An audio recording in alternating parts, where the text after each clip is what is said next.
Ways we really shot the ball well. Your hope would be that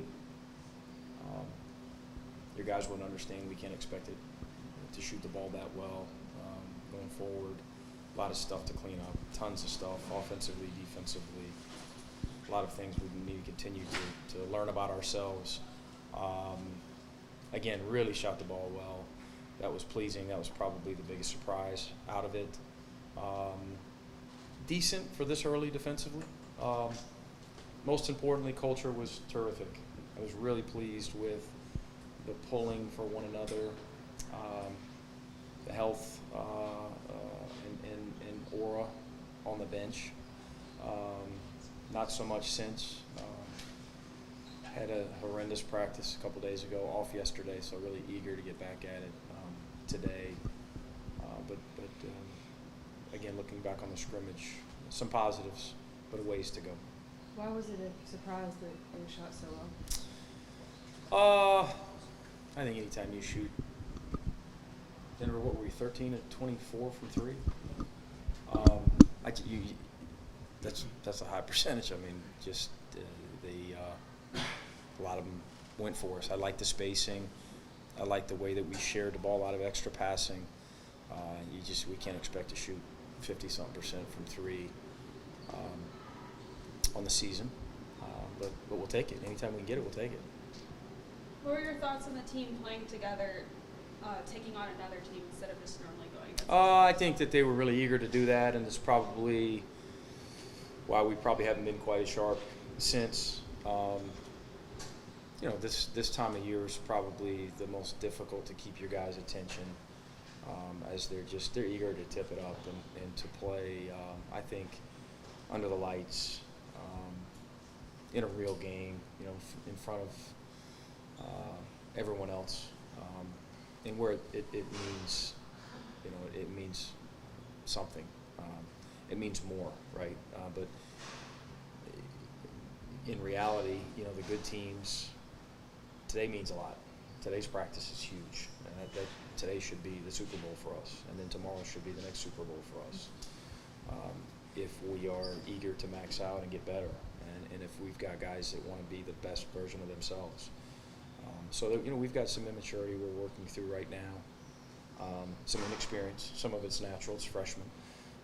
KJ's got to lead more for us. He's got to. He's been terrific producing in practice. He's got to lead because we got to find some leadership. Andrew's been out with some tendonitis, and when he's not out there, we're not quite as mature, not quite as mentally tough. But we've got to find some leadership from some other guys as well. Is that how you frame it to them, as their Super Bowl? No, just kind of popped in the head. That's good. Might use it later on then today in film. Why not?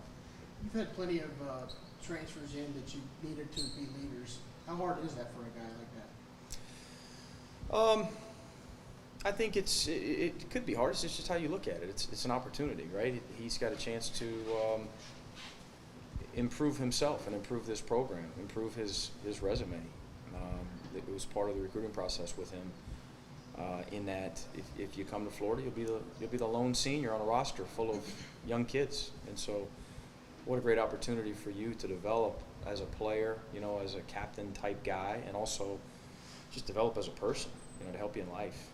And he's embraced it. He's been pretty good in that role, and I think developing in that role. We all took a step back again on Tuesday. Very emotional practice, mentally weak practice. Fatigue set in very early, and it was one of those it was drudgery, for a couple hours, and as opposed to getting better. And that was the biggest. We wasted Tuesday way more so than any other day this fall. But KJ and I, in fact, met about an hour ago. I anticipate him being terrific today. Do sometimes, not that you want or need those drudge practices, but do you kind of need them a little bit to realize where you do still need to improve and get ready? I don't know. I'm not sure. Do you need a loss? I don't know. I'd rather. Who's made the biggest strides? I just for don't the know. team? Go ahead. Who's No. made the biggest strides for the team since the offseason? In returners or newcomers or. Well, I mean, from the sophomores, definitely that looking like a solid core of the team. Who would you Yeah. say has made the biggest stride they've had? 3? Of those 3 sophomores, I would have said of all the returners, it was Gak until he got hurt. He had made a really big jump. He had some practices where he was really pushing KJ, in fact, and was probably making an argument to be the 4th, 5th, 6th guy somewhere in there. We were having some productive practices, playing big, extra big with him and KJ out there. Andrew really benefited from all the basketball with Team Canada. He's been really, really good. He and KJ have really stood out from a production standpoint in practice. And again, going back to the leadership thing, they've got to lead and not only produce, but both of them have been terrific, from an offensive, defensive standpoint, getting stops. Their team's winning. It seems like those 2 guys are winning the most competitions. We've got to get more and more leadership from those guys as well. Keontae and Noah, the other sophomores you asked about, they've been good. They're both improved, and they got to continue to get better. When you look back last year, where Andrew, Noah, and Keontae were at this time, Yeah. is it hard to fathom where they are now? Just the jump, or is that the natural jump after a year, or are they just that much better? I would say that because of the substance that those guys have as individuals, their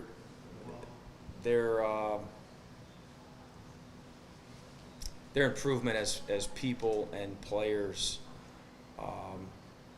have been pretty significant, comparatively speaking, to a lot of guys. I think that group has a lot of substance. Those 3 sophomores, they've got character and they've got basketball character. They're great young men. Where they were at this time last year, is that where you see Scotty, Trey, that group now? Different, this group's different. This is the most talented class that we've had here in a while, obviously, that I've had.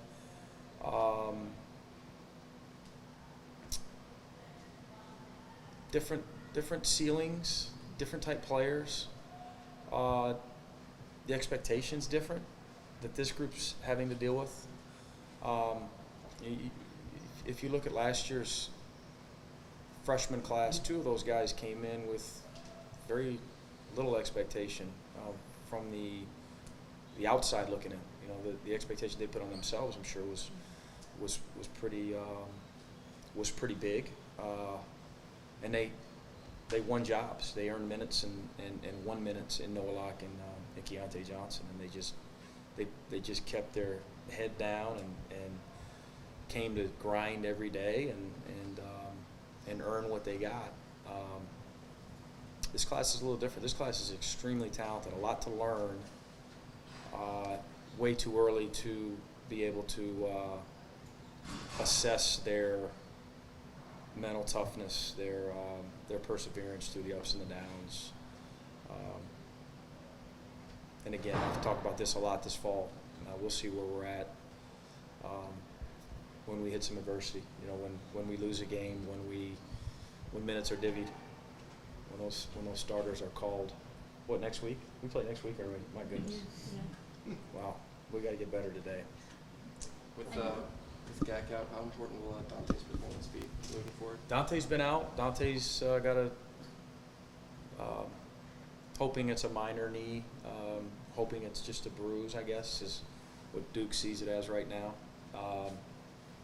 So we're a little banged up. Jacques Glover's a little banged up. He's got a finger issue. But we need Dante and Gak. We need them back healthy. And then in the meantime, Omar Payne and Jason Jatobo, you'd like to see them play like sophomores, but unfortunately they have no idea what's about to hit them. But they've been really good in practice in terms of developing, progressing. Both of them have high ceilings. How's the team's progression on defense been? I know that the last time we had spoken, we had mentioned some concerns. Yeah. Wondering if there's been any improvements that you've been seeing. I think with this group right now, when we're fresh and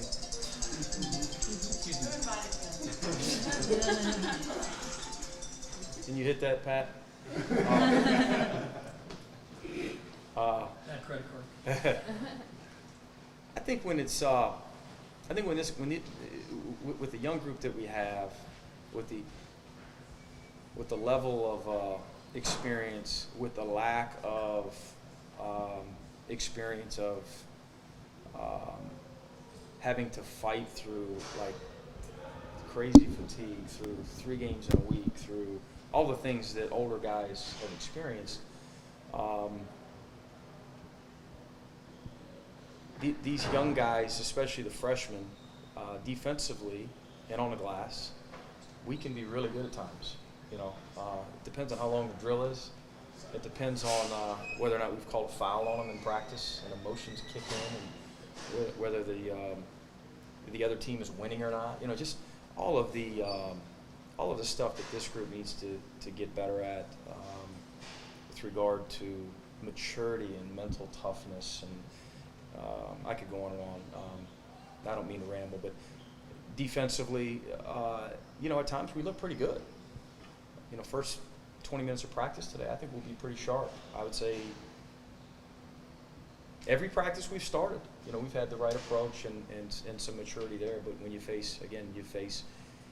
get into a hard drill, you can't get out of the drill. That's when the basketball character is exposed. And this group's got a ways to go in that area. Anything else? Yeah, you seem to have a lot of personalities on this team. How do you juggle them all? I don't know how to juggle. Or balance?